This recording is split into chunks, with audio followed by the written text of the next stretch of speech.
Ho, ho, ho! Maligayang Pasko po ng muling pagkabuhay ng ating Panginoong Yesus. Happy Easter! Magkapet pandasal muna po tayo. Ito po si Father Nono.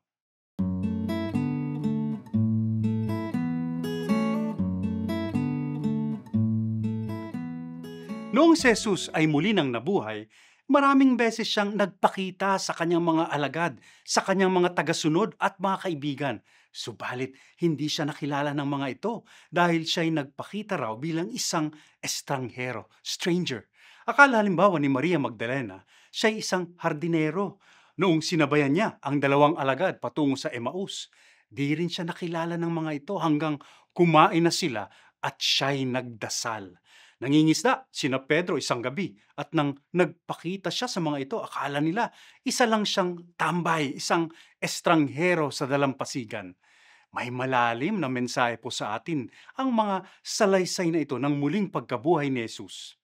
Matatagpuan natin si Jesus kung saan-saan, kung kani-kanino, kung sa ano-ano. Nagpapakita at nagpaparamdam siya halimbawa sa pamamagitan ng isang kaibigan o kaopisina o kapitbahay.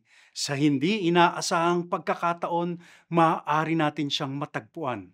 Halimbawa, sa mga oras ng pagsubok o kagipitan, doon pa natin siya nararanasan. Pinatatatag tayo, pinalalakas.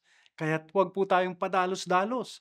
Baka yung estrangherong mabait ang turing sa'yo, si Jesus na pala, tinutulungan ka, sinasamahan. Manalangin po tayo. Panginoon, buksan mo ang aming mga mata at puso upang lagi ka naming makita at makilala. Amen.